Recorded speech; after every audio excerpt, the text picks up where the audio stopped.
మూడు రంగుల జెండా బట్టి సింగమోలే కదిలినాడు ఒక్కరో కాంగ్రెస్ సూర్యుడు మన రేవంత్ అన్న నిగ్గదీసి అడిగే మునగాడు వీడు భూమిన వానైతాడు బీద సాదల ధైర్యం వీడు దొంగ దొరల భరతం పడతాడు మన రేవంత్ అన్న పేద ఇంటికి పండుగ తెస్తాడు సోనియమ్మ దివెనతోని రాహులన్న సైనికుడయ్యి పెద్ద కొడుకై యుద్ధం చెయ్య సిద్ధమాయే రేవంత్ అన్న మూడు రంగుల జెండా బట్టి రేవంత్ రెడ్డి తెలంగాణ ముఖ్యమంత్రిగా రేవంత్ రెడ్డి ప్రమాణ స్వీకారం చేయబోతున్నారు.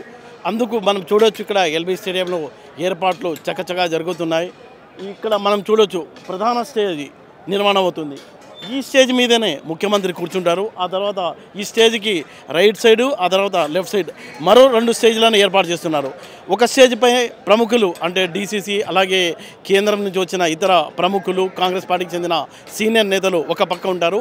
ఇంకొక పక్క అమరవీరులకు కుటుంబాలకు దాదాపుగా 300 మందికి ఆహ్వానాలు పంపింది కాంగ్రెస్ పార్టీ. వాళ్ళంతా ఇటుపక్క ఉండే స్టేజ్ మీద కూర్చుంటారు. వారితో పాటు మరో 250 మంది ఉద్యమకారులను కూడా ఇక్కడ ఆహ్వానం ఇచ్చి పిలిచారు. వాళ్ళంతా ఈ స్టేజ్ మీద ఉంటారు. మనం చూడవచ్చు, మనం ఇప్పుడు ఏర్పాటవుతుంది ఇదే ప్రధాన స్టేజ్. దీనిపైనే ముఖ్యమంత్రి కూర్చుంటారు. ఆ తర్వాత ఆయనతో గవర్నర్ ఇక్కడే ప్రమాణ స్వీకారం చేయిస్తారు.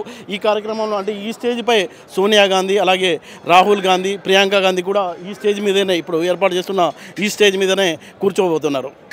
మనం ఎల్బీ స్టేడియం గురించి మనం మాట్లాడుకుంటే గతంలో అప్పట్లో ఎన్టీ రామారావు ఒక ప్రమాణ స్వీకారం చేశారు. ఇక్కడే ఈ ఎల్బీ స్టేడియం నుంచే ఎన్టీ రామారావు ప్రమాణ స్వీకారం చేశారు. అంటే అప్పుడు కాంగ్రెస్ పార్టీకి వ్యతిరేకంగా అంటే ఆయన ఒక ధమాకాగా చెప్పుకోవచ్చు. అప్పుడు ఒక చైతన్యాన్ని మొత్తం తీసుకొచ్చి ఆయన ఇక్కడ ముఖ్యమంత్రిగా ఏర్పడ్డారు. ఆ తర్వాత ముఖ్యమంత్రిగా వచ్చిన తర్వాత ఆయన పలు కార్యక్రమాలని సంక్షేమంతో పాటు చాలా విప్లవాత్మకమైన డెసిషన్స్ కూడా తీసుకున్నారు. పటేల్ పట్వారీ వ్యవస్థను కూడా ఆయన నిర్మూలించి ఒక ధమాకా చేశారని చెప్పవచ్చు. ఆ తర్వాత ఎన్టీఆర్ తర్వాత మనం చెప్పుకుంటే రేవంత్ రెడ్డి. ఇప్పుడు ఇక్కడ రేవంత్ రెడ్డి పేరు మనం చెప్పుకోవడానికి కారణం ఏంటంటే జనరల్గా ఇక్కడ దాదాపుగా 10 ఏళ్ల పాటు తెలంగాణ కోసం దాదాపుగా 70 ఏళ్ల పాటు పోరాటం జరిగింది. ఆ పోరాట ఫలంతో ఎన్నో ఆశలతో ప్రత్యేక రాష్ట్రం సాధించుకున్న తెలంగాణ ప్రజలు తమ ఆశలన్నీ నెరవేరుతాయి. నీళ్లు నిధులు నియామకాలు ఈ నినాదంతోనే ఇక్కడ తెలంగాణ సాధించుకున్నప్పటికీ అది సాధించుకోవడంలో వాళ్ళ కోరికలు నెరవేర్చుకోవడంలో ఘోర వైఫల్యం చెందిన నేపథ్యంలో మళ్ళీ ఆ అసంతృప్తితోనే ఆ అంశాలనే కాంగ్రెస్ పార్టీ లేవనెత్తింది.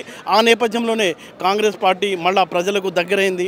6 హామీలను కూడా ప్రకటించింది. ఆ హామీల నేపథ్యంలో ఇక్కడ తెలంగాణ ప్రజలు కాంగ్రెస్ పార్టీని నమ్మి అంటే తెలంగాణ ఇచ్చిన పార్టీగా నమ్మి మళ్ళీ కాంగ్రెస్ పార్టీకి 10 ఏళ్ల తర్వాత ఇక్కడ తెలంగాణ ప్రజలు పట్టం కట్టిన నేపథ్యంలో రేపు జరగబోయే కార్యక్రమంలో ఈ స్టేజ్ పైనే ముఖ్యమంత్రిగా రేవంత్ రెడ్డి ప్రమాణ స్వీకారం చేయబోతున్నారు. दादाపు 1 लाख के ऊपर पब्लिक आने वाले हैं. कल सिक्योरिटी अरेंजमेंट्स कैसे है सर? अच्छा है, यहाँ पर 22,000 आदमी आएंगे. बाकी एक इंटरनल रोड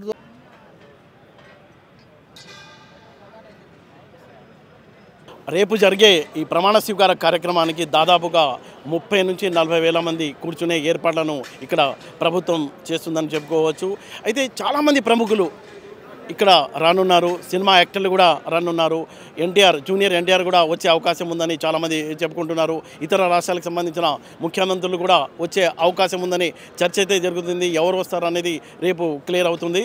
అయితే రేపు రేవంత్ రెడ్డితో పాటు ఇంకెవరన్నా ప్రమాణ స్వీకారం చేస్తారా, మొత్తం మంత్రిమండలి కూడా ప్రమాణ స్వీకారం చేస్తుందా అనే దాని మీద కూడా చర్చ అవుతుంది. ముఖ్యంగా ఆయనతో పాటు మరో 6 మంత్రులుగా ప్రమాణ స్వీకారం చేసే అవకాశం ఉంది. డిప్యూటీ సీఎంగా భట్టితో పాటు ఉత్తమ్ కుమార్ రెడ్డి అలాగే సీతక్క మరికొంతమంది ప్రమాణం స్వీకారం చేయడానికి అవకాశం ఉందని ఇక్కడ ఉన్న కాంగ్రెస్ పార్టీకి చెందిన నేతలు అయితే చెప్తున్నారు. అయితే మొదటి సంతకం కాంగ్రెస్ పార్టీ చేసిన 6 హామీలపై సంతకం చేసే అవకాశం ఉంది.